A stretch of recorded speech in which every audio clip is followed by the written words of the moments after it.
नमस्कार साथी मित्रों, जय हिंद, जय भारत, इनकलाब जिंदाबाद, लड़ेंगे जीतेंगे। फरीथी एक नवा प्रश्ननी साथे आपणा विस्तारनी अंदर साबरमती आरटीओ केशवनगरनी जे चाली छे ते चालीनी अंदर फरीथी एक नवो प्रश्न जोवा मळ्यो छे।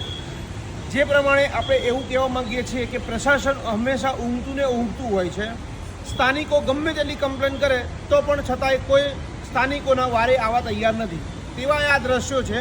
તમે જોઈ શકો છો કે આ ગટરના પાણી જાહેરમાં ચાલીઓની અંદર વહી રહ્યા છે। તેમ છતાં પણ હજારો વખત કમ્પ્લેન કર્યા છતાં પણ સ્થાનિક અધિકારીઓ ઊંઘતાના ઊંઘતા જોવા મળે છે।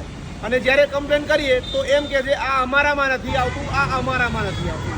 પણ જ્યારે ટેક્સના રૂપિયા ઉઘરાવવામાં આવે છે ત્યારે કોર્પોરેશન એવું વિચારતું નથી કે અમારામાં આવે છે અથવા અમે આવી સુવિધાઓ આપીએ છીએ કે નથી આપતા, તે જોવામાં નથી આવતું। પણ ટેક્સના પૈસા તરત ઉઘરાવી લેવામાં આવે છે, એ પણ વ્યાજ સાથે। તો શા માટે જ્યારે પબ્લિકને સહકાર અને સપોર્ટ કરવાનો હોય ત્યારે કોર્પોરેશન પોતાના હાથ અદ્ધર કરી દે છે અને બધું ભારનો ટોપલો મેટ્રોના ઉપર નાખી દેવામાં આવે છે। તેવા જ દેવા દ્રશ્યો છે।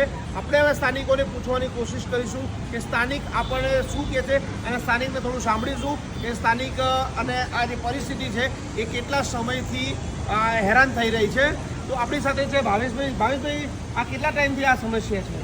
બરાબર, એક મહિનાથી છે આ પડ્યું છે। આના કારણે કેટલા જણ બીમાર પડે છે અને પબ્લિક બહુ હેરાન થાય છે। જો ને ગટરમાં કોઈ મ્યુનિસિપાલિટી કોઈ જવાબ નથી આપતી, નહીં મેટ્રોવાળા જવાબ ચાલતા। મ્યુનિસિપાલિટીવાળા કે અમારા હાથમાં નથી એમ કહે છે અને મેટ્રોવાળા કંઈક બીજું કંઈ કર્યું નથી। ઓકે, આપણે બીજા પણ સ્થાનિક સાથે પૂછવાની ચર્ચા આપણે વાત કરીશું। શું પ્રશ્ન છે આ? આને લીધે જે બીમાર થઈ ગઈ એ દાડે પડી ગયો છે ને, એ દાડે આમાં પડી ગયા, રમતા રમતા આવી પડી ગયું, એ બીમાર થઈ ગયા। 2 દાડાથી હું દવાખાને આ ગટરનું જે પાણી છે કેટલા ટાઈમથી ઉભરાઈ રહ્યું છે? લગભગ 1 મહિના થઈ ગયું। હું કેટલાય ફોન કરી, હું પોતે ફોન કરી તો આવે છે, ખાલી જોઈને જતો રહે, આવે છે જોઈને તો જતો તમને શું જવાબ મળ્યો? કે આવશે, કે અમારે કે મેટ્રોવાળાને કહેવાનું, મેટ્રોવાળાને કહે તો કે કરીશું નહીં કરતા એ તમે મેટ્રોવાળા। આ માટે કોર્પોરેશનને ફરિયાદ કરી હતી કે મેટ્રોને ફરિયાદ? એમને બી કર્યા અને ત્યાં બી કર્યા, એટલે કોર્પોરેશનને પણ ફરિયાદ કરી? ઓનલાઈન બી કરી દે। જોયું મિત્રો, ખરેખર આ દુઃખની વાત છે। આ ગુજરાતની અંદર આપણે સ્માર્ટ સિટીનો ટેગ આપીએ છીએ, પણ સ્માર્ટ સિટી આવી કે ઘરની આગળ ગટરના ગંદા પાણી વહેતા હોય અને કરોડો રૂપિયા આપણે સ્માર્ટ સિટીના નામે ખર્ચવામાં આવે છે, પણ સ્થાનિક કોર્પોરેશન એ હંમેશા સતત ને સતત ઊંઘતું હોય છે, જેના કારણે લોકોને આવી હાલાકીનો સામનો કરવો પડે છે। અને આ ગટરની અંદર ગંદા પાણીની અંદર મચ્છર અને આ મચ્છર ડેન્ગ્યુ અને મેલેરિયા જેવા રોગો પણ આપણને ભેટમાં આપતું હોય છે, જેના કારણે અહીંયા નાના બાળકો રહે છે, નાના ભૂલકા બાળકો છે, તે પણ કોર્પોરેશનના આ ગુનાના કારણે તે પોતે આ રોગચાળાનો ભોગ બને છે અને અવારનવાર તે હેરાન પરેશાન થાય છે।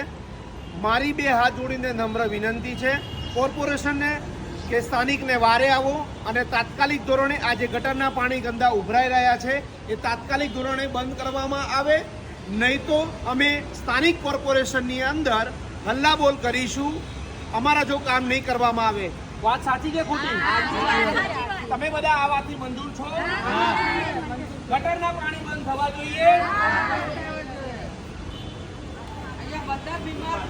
ગટરના પાણી બંધ થવા જોઈએ। તો સ્થાનિકોની માંગ છે કે આ ગટરના ગંદા પાણી તાત્કાલિક ધોરણે બંધ થવા જોઈએ।